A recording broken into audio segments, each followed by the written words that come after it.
महिला बीच रोड पे चीखती हुई भाग रही थी। उसके पीछे एक लड़की थी जिसके हाथ में बड़ा सा चाकू था।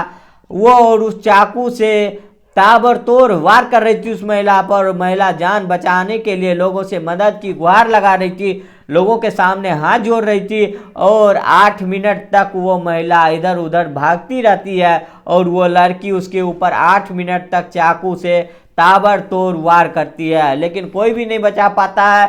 और वो लड़की उस महिला को मौत की घाट उतार देती है। और उसने जिस महिला को मारा था उसी लड़की का प्रेमी का माँ थी और उसने अपने प्रेमी के माँ का मौत का घाट उतार दिया। लेकिन सवाल यह है कि आखिर उन्होंने बीच सड़क पे, बीच चौराहे पे अपनी प्रेमी के माँ को मौत का घाट क्यों उतारा, पूरा मामला क्या था और लड़की ने कैसे प्लानिंग किया इस घटना को, जब हम आपको शुरू से बताएंगे तो आप भी हैरत में पड़ जाएंगे। तो चलते हैं और जानते हैं आखिर एक लड़की ने अपने प्रेमी की माँ को क्यों मौत के घाट उतार दिया। तो चलते हैं।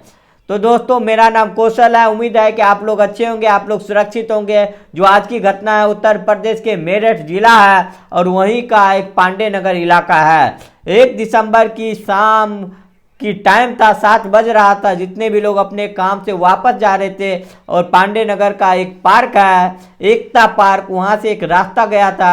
वहाँ पे लोग पार्क होते हुए दूसरे रास्ते में निकल जाते हैं। वहीं पार्क के पास एक महिला जा रही होती है और दूसरी एक लड़की आती है, उसको रुकती है, कुछ बातें चलती है और कुछ ही देर के बाद वो महिला वो भागने लगती है और जो लड़की थी वो उसके पीछे भागने लगती है। महिला जो एकता पार्क है उसके अंदर घुस जाती है और घुसने के बाद जो पार्क के अंदर गार्ड होता है उसके पीछे जाके छुप जाती है। वो बोलती है कि मुझे बचा लो, क्योंकि जो लड़की थी उसके हाथ में एक बड़ा सा चाकू था।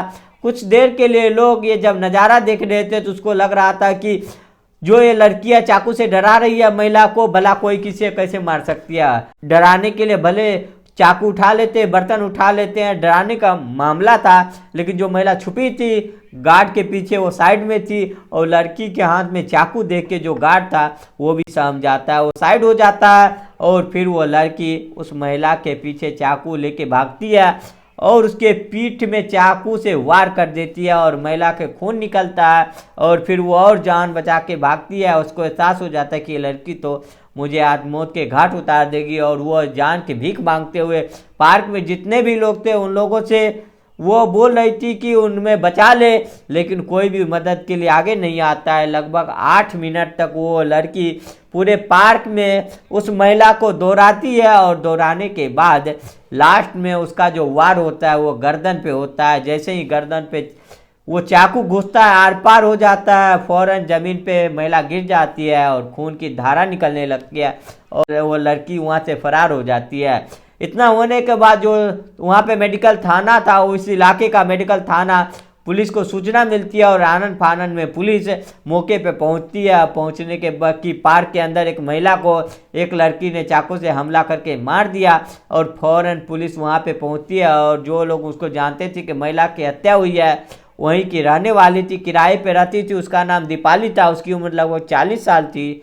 और जिस लड़की ने इसको मारा था उसका नाम सोनी था और वो भी यहीं पे पास के रहने वाली थी, राजीव नगर की। दोनों राजीव नगर के पड़ोसी थे, एक दूसरे के पड़ोसी थे। और पुलिस अब सोनी को ढूंढने निकल जाती है और जो दीपाली थी उसको उठा के पोस्टमार्टम के लिए भेज दिया जाता है। पुलिस सोनी को ढूंढने के लिए निकलती है सोनी के घर पे, लेकिन सोनी नहीं मिलती है। लेकिन सोनी की माँ मिलती है।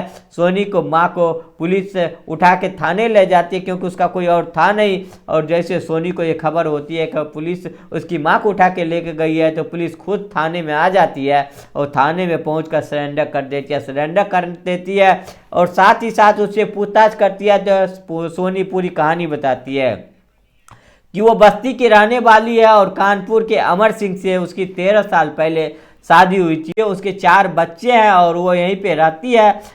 लगभग 2.5 से 3 साल पहले उसकी एक पति ने उसको छोड़ दिया और छोड़ने के बाद सोनी यहीं पे जो राजीव नगर है वहाँ पे किराए के मकान में रहती है अपने बच्चों के साथ और घर घर जाके सफाई का काम काज करती है। और जो ये पड़ोस में दीपाली है जिसकी हत्या की थी, दीपाली इसके पड़ोस में रहती थी। दीपाली बंगाल की रहने वाली है और दीपाली अपने पति के साथ यहाँ पे आई थी। पति ई रिक्शा चलाते हैं और दीपाली के भी 4 बच्चे हैं जिसमें सबसे बड़ा बेटा विक्रम है और सारे बच्चे छोटे हैं। और मेरी करीबी यहाँ दीपाली से है, और दीपाली के घर पे आते जाते टाइम मेरे पति ने जब छोड़ दिया तो मेरे विक्रम से करीबी हो गई, और विक्रम से मेरे संबंध थे। और दीपाली को ये बात पता थी, लेकिन दीपाली कोई विरोध नहीं किया, अपने बेटे से नहीं बोला कि वो मुझसे संबंध ना बनाए, क्योंकि विक्रम मेरे घर पे रहता था, मेरे पति के तरह मेरा ख्याल रखता था, सब कुछ ठीक ठाक चल रहा था, जिंदगी बिल्कुल ठीक ठाक चल रही थी। लेकिन आज से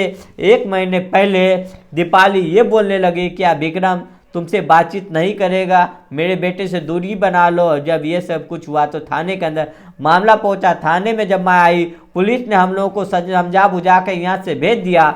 लेकिन आज से करीब 4 दिन पहले जो दीपाली है, उसने अपने बेटे का रिश्ता कहीं और तय कर दिया। और जब मैंने दीपाली से ये बात किया कि जब तुम्हारा बेटा मेरे साथ सोता था तब तुमको कोई आपत्ति नहीं थी, जब तुमने यही नहीं सोचा कि मैं शादीशुदा हूँ, मेरे 4 बच्चे हैं, और अब यह बात बोल रही हो कि तुम्हारे 4 बच्चे हो और हम अपने जवान बेटे का शादी तुम्हारे साथ क्यों कर दूँ।